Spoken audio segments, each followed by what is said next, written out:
ప్రభువైన యేసుక్రీస్తు నామమున ఈ కార్యక్రమమును వీక్షిస్తున్న మీ అందరికీ శుభములు తెలియజేస్తున్నాను.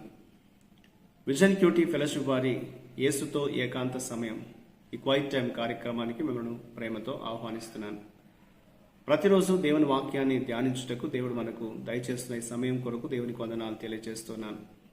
ఎజ్రా గ్రంథం నుండి మనం వాక్య ధ్యానాన్ని వింటూ ఉన్నాం. ఈరోజు మన ధ్యానం కొరకై ఏర్పాటు చేయడం లేఖన భాగము ఎజ్రా గ్రంథము 4వ అధ్యాయము 11వ వచనం నుండి 24వ వచనం వరకు.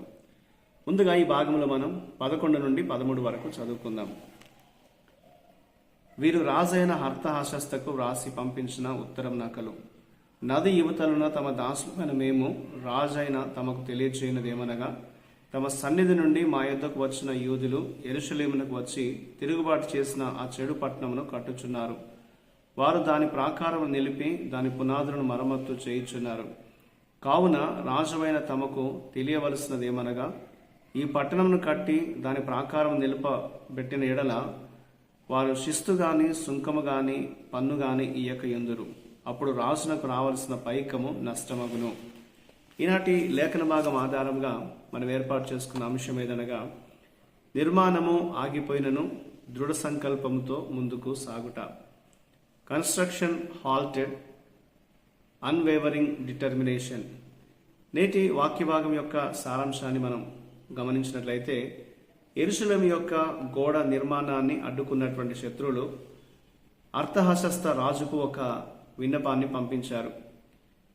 వీరు కట్టుచున్నటువంటి గోడలు పూర్తయితే యూదా ప్రజలు తమ పన్నులు సరిగ్గా చెల్లించకుండా నిర్లక్ష్యం చేస్తారని, దీనివల్ల రాజు ఆర్థికంగా నష్టపోతారని, యూఫ్రటీసు నదికి పశ్చిమాన ఉన్నటువంటి మొత్తం ప్రాంతము పారసీక నియంత్రణ లేకుండా పోతుందని వారు ఆ లేఖలో పేర్కొన్నారు. అర్తహశస్త యెరూషలేము నగరం యొక్క చారిత్రక నేపథ్యాన్ని పరిశోధించాడు. అదొకప్పుడు దావీదు మరియు సొలొమోను వంటి శక్తివంతమైన గొప్ప నాయకులచే పరిపాలించబడింది తెలుసుకున్నాడు. అతను శత్రువులు చేసినటువంటి అభ్యర్థనను అంగీకరించి గోడ నిర్మాణాన్ని నిలిపివేయాలని ఆదేశించినట్లుగా ఈనాటి లేఖన భాగం మనకు తెలియజేస్తుంది.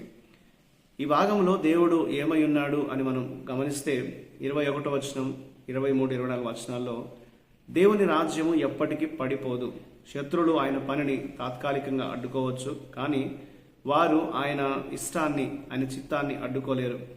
వైఫల్యాలుగా కనిపించేటువంటి పరిస్థితులు కూడా దేవుని యొక్క ప్రణాళికలో భాగమే అని మనం గుర్తుంచుకోవాలి. కావున తాత్కాలికమైనటువంటి ఎదురు దెబ్బలు మరియు కష్టాలు వల్ల మనం ఎప్పుడూ నిరుత్సాహపడకూడదని ఈ సందర్భం, ఈ లేఖన భాగం మనకు జ్ఞాపకం చేస్తుంది.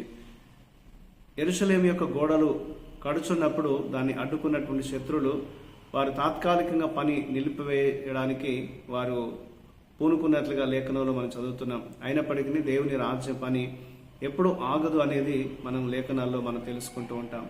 కాబట్టి మన జీవితంలో ఏదైనా వైఫల్యాలుగా కనిపించినప్పుడు, ఏదైనా మన జీవితంలో తాత్కాలికమైనటువంటి ఎదురు దెబ్బలు తగిలినప్పుడు మనం ఏమాత్రం కూడా నిరాశ చెందకుండా దేవుని యొక్క ప్రణాళికలో ఇవి కూడా ఒక భాగమని గుర్తించి మనం దేవుని చిత్తానికి మనల్ని మనం అప్పగించుకోవాలి అనేది దేవుడు మనకు జ్ఞాపకం చేస్తున్నాడు. ఇందులో మనం నేర్చుకునేటువంటి పాఠాన్ని మనం ఆలోచించినట్లయితే 11 నుండి 16 వచనాల్లో, దేవుని మాటకు లోబడాలని కోరుకునేవారు తప్పనిసరిగా వ్యతిరేకతను ఎదుర్కొంటారు. వ్యతిరేకత లేకుంటే మనము ప్రపంచానికి తేడా లేకుండా జీవిస్తున్నామనే సంకేతం ఇస్తున్నట్లుగా ఉంటుంది. కాబట్టి మనం దేవుని ప్రజలుగా జీవించినప్పుడు కష్టాలు సహజమైనవి, మనం వాటిని ఆశించదగినవి అనేది మనం గుర్తుంచుకోవాలి. అలాంటి సవాళ్ళను ఎదుర్కొనేటువంటి ధైర్యం మనకు ఈరోజు ఉందా అని ఒకసారి మనం పరీక్షించుకోవాలి. ఎటువంటి సవాళ్ళు లేకుండా జీవితం సాఫీగా సాగాలని కోరుకోవడము అది సరైనది కాదు.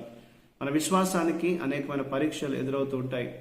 దేవుడు మనల్ని ఆ పరిస్థితి గుండా నడిపించి మనం దేవుని యొక్క కార్యాలు చూసేలాగా ఆయన పని చేస్తాడు అనేది దేవుని వాక్యం మనకు జ్ఞాపకం చేస్తుంది. కాబట్టి ఎటువంటి వ్యతిరేకత లేకుండా మనం సాఫీగా జీవించడానికి కోరుకుంటే అది ప్రపంచానికి మనకి తేడా లేకుండా అది చేస్తుంది అనేది లేఖను మనకు జ్ఞాపకం చేస్తుంది.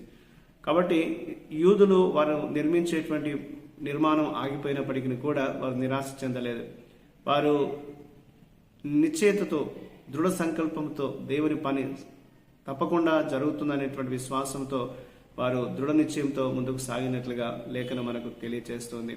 కాబట్టి ఈ రోజున మన వ్యక్తిగత జీవితంలో మనకి ఏమైనా సమస్యలు వచ్చినప్పుడు, వ్యతిరేకతలు వచ్చినప్పుడు నిరాశ చెందకుండా ఆ పరిస్థితి గుండా మనం నడిపిస్తున్న దేవుడు మనకు తప్పనిసరి విజయాన్ని అందిస్తాడనేటువంటి నమ్మకంతో మనం ముందుకు సాగాలి అనేది దేవుడు మనకు ఈ లేఖనం ద్వారా జ్ఞాపకం చేస్తున్నాడు. దేవుడు ప్రతి పరిస్థితిని తన ఆధీనంలో ఆయన ఉంచుకొని ఉంటాడు. ఆయన కార్యం జరిగిస్తాడు.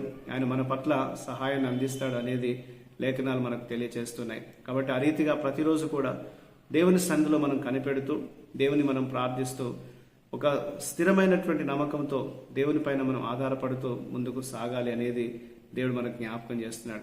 కాబట్టి ఏ కార్యం కూడా, ఏ వ్యతిరేకత కూడా దేవుని యొక్క చిత్తాన్ని అడ్డుకోలేదు. కాబట్టి మనం దేవుని చిత్తానుసారంగా జీవించడానికి ఇష్టపడినప్పుడు, కష్టాలు వచ్చినప్పటికీ కూడా దేవుని యొక్క సహాయం మనకు తప్పకుండా దేవుడు అందిస్తాడనేటువంటి విషయం వాక్యం మనకు జ్ఞాపకం చేస్తుంది.